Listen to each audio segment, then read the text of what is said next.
Democracy loving individual को। बिल्कुल democracy को सेलिब्रेट करना चाहिए, इंडिया को भी सेलिब्रेट करना चाहिए। अधीर रोहल जी, आपके पास आता हूं, पर उससे पहले दर्शकों से एक अपील कि आप न्यूज टाइम एसबीएस न्यूज को दोनों को सब्सक्राइब जरूर कीजिएगा, क्योंकि हमारे एनालिटिक्स बताते हैं कि लगभग 70% दर्शक ऐसे हैं जो हमारे प्रोग्राम तो बड़े शौक से देखते हैं लेकिन सब्सक्राइब नहीं करते। तो आपसे नम्र निवेदन है कि आप जरूर सब्सक्राइब कीजिएगा, लिंक आगे भेजिएगा। छोटा छोटा कॉन्ट्रीब्यूशन आप दे सकते हैं, हमारे पास कोई साधन नहीं है, कोई संसाधन नहीं है, अपने सिर्फ पैशन के बेस पर हम आपके सामने प्रतिदिन आते हैं। और चैनल की मेंबरशिप न्यूज टाइम की ओपन है, बहुत टोकन अमाउंट पे ले सकते हैं या सुपर स्टिकर के द्वारा छोटा सा कंट्रीब्यूशन कर सकते हैं। उसमें भी अगर असुविधा है तो नीचे हमारा अकाउंट नंबर भी दिया हुआ है, यूपीआई नंबर भी दिया है, उसके द्वारा भी बहुत छोटे से कंट्रीब्यूशन आप कर सकते हैं।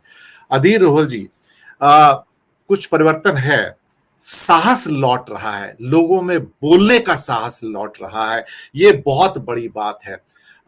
मुझे लगता है कि कांग्रेस में जो ऊर्जा आई है, अपोजिशन में जो ऊर्जा आई है, वो कम से कम इस बात को दर्शित कर रही है कि आप हमको लगातार पिन डाउन नहीं कर सकते, चाहे ईडी हो, सीबीआई हो, इनकम टैक्स हो, या आपके जो बाकी इंस्टीट्यूशन हमको दबा रही हैं, हम और दबने को तैयार नहीं है। हम लोकतंत्र की रक्षा करने को तैयार हैं, संविधान की रक्षा करने को तैयार हैं।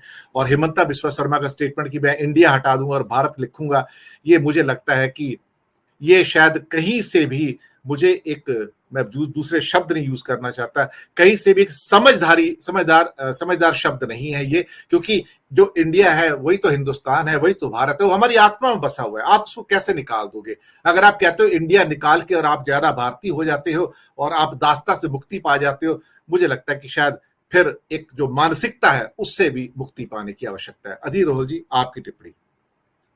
धन्यवाद दिनेश जी। सबसे पहले तो जिगर भाई को बहुत बहुत बधाई, हमारे साथ कई बार पैनल में रहे और अब कांग्रेस के प्रवक्ता के तौर पर हमारे साथ है, तो अच्छी बात है। दिनेश जी, एक चीज मैं कहना चाहूंगा और जिगर भाई उसका ज्यादा बता सकते हैं। अभी वर्ल्ड कप का एक मैच शेड्यूल्ड है अहमदाबाद में, इंडिया पाकिस्तान का, और हम देखते हैं कि जब इंडिया का हॉकी का मैच हो, क्रिकेट का मैच हो, तो क्राउड की तरफ से नारे लगते हैं इंडिया इंडिया।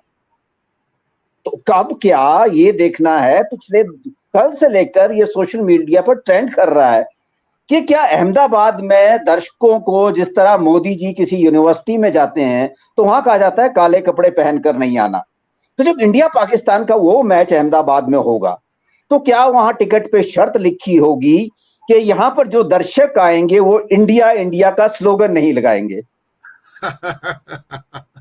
तो जिस चीज में मोदी जी पारंगत थे, धन्यवाद, ये बात मैं इम्प्लीमेंट करने की कोशिश जरूर करूंगा। बहुत बहुत धन्यवाद।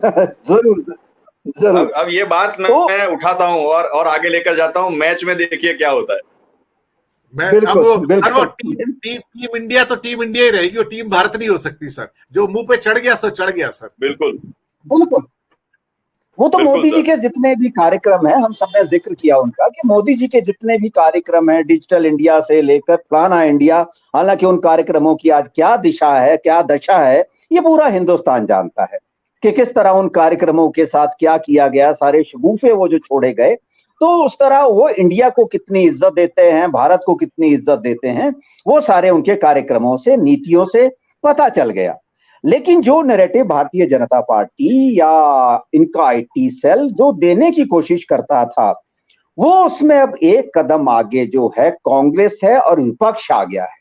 अब कल ही देखिए कि खड़गे साहब ने जिस तरह वहां एक चीज साफ की कि कांग्रेस का कहीं ऐसी कोई मंशा नहीं है कि 2024 में प्रधानमंत्री या सरकार का नेतृत्व। तो जो भारतीय जनता पार्टी पूरा सोच के बैठी है कि कहीं सामने मोदी वर्सेस कोई एक व्यक्तित्व आए, या जो विपक्ष की एकता है उसमें भी कहीं सेंध लगाने की, या कहीं वो जो एक मजबूत दीवार विपक्ष की खड़ी हो रही है उसमें कहीं दरारें दिखने की कोशिश करें या दिखाने की कोशिश करें। तो खड़गे साहब ने उन दरारों को सामने आने से पहले ही उस नैरेटिव जो भारतीय जनता पार्टी देना चाहती है और लगातार कोशिश कर रही है और आगे भी करेगी, तो वो खत्म किया। ये चीज दिनेश जी, जैसा भी अनिल जी ने कहा, ये कॉन्फिडेंस होता है।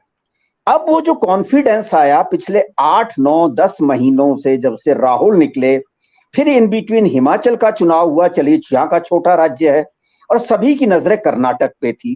कर्नाटक का भी जिक्र हो लिया और वहां से जो नतीजे आए और जो तमाम मशीनरी और हथकंडे जो भारतीय जनता पार्टी वहां लगा सकती थी, उसके बावजूद भारतीय जनता पार्टी को वहां पर जो नतीजे उसे झेलने पड़े, उससे भारतीय जनता पार्टी नहीं आरएसएस भी डरी। और उसका उल्लेख हमने उनके जो मुखपत्र है उसमें भी देखा। तो अब जब विपक्ष सामने आया तो 23 जून से कल 18 जून के बीच में जो सारा घटनाक्रम है उसमें कॉन्फिडेंस देख लीजिए कि वो तमाम दल जो पिछले 9 सालों से सब पता है कि सत्ताधारी दल हमारे साथ किस तरह का बर्ताव कर सकता है आने वाले 7-8 महीनों में भी, जब तक चुनाव है, ईडी से लेकर सीबीआई या जो भी चीजें हैं, किस तरह से उन्हें चीजें फेस करने पड़ सकती है।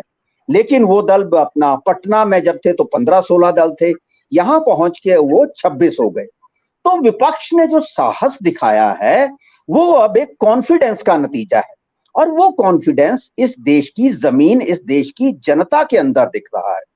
तो उससे जो कॉन्फिडेंस विपक्ष के पास दिखा, अब आप देखिए कि जो कहते थे कि हम एकला चलो, कि मैं अकेला ही सब पे भारी हूं, वो कहीं का रोड़ा कहीं का गारा लेकर कल 38 लोगों को लेकर इकट्ठे हो गए।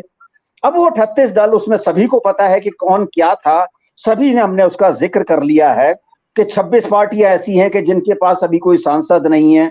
वो ये भी कहा जा सकता है कि यहाँ विपक्ष में भी 10 दल ऐसे हैं। लेकिन भाई आपको उस एनडीए को इकट्ठा करने की अब जरूरत क्यों पड़ी? क्योंकि वहां जो विश्वास है मोदी जी का, वो विश्वास हिल चुका है। अब विपक्ष ने पूरा विश्वास मोदी जी का हिला दिया है।